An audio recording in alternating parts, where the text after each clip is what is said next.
compases que dieron ritmo a una exaltación con un mantenedor no acostumbrado a estas lides.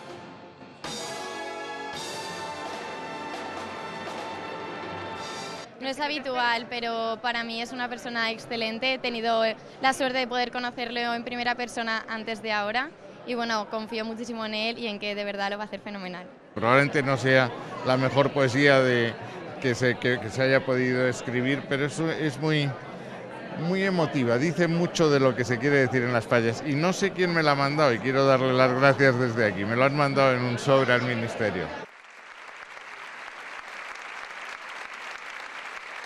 Versos que expresan lo que yo quiero decir mucho mejor de lo que yo haría con mis propias palabras.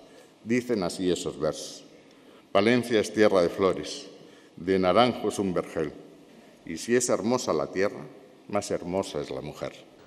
La siguiente gran cita de Carmen Sancho con los valencianos será el 23 de febrero, Día de la Crida, en las Torres de Serranos.